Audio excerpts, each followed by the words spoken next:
আলাইকুম, আমি রায়হান আহমদ, সভাপতি প্রতিষ্ঠাতা বিশ্ব মানবাধিকার রক্ষা সংঘ। আজকে এসেছি রামরাইল শহীদ ধীরেন্দ্রনাথ দত্ত উচ্চ বিদ্যালয়ে।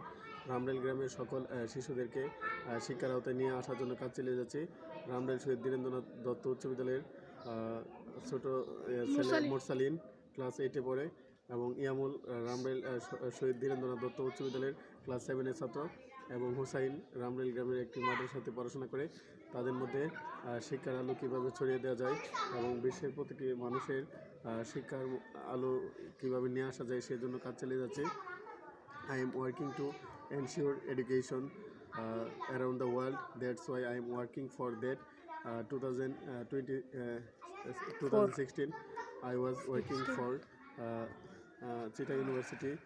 I was working Chitta University for child education, and 2021, 2022, 2023 and 2024 I was working in Dhaka University to spread education among all people of the world. My example, my ideal is to Hazrat Muhammad Sallam, Hazrat Adam alayhi salam, Hazrat Isa alayhi salam, Hazrat Musa alayhi salam, Hazrat Ibrahim alayhi salam, Hazrat Yasir alayhi salam.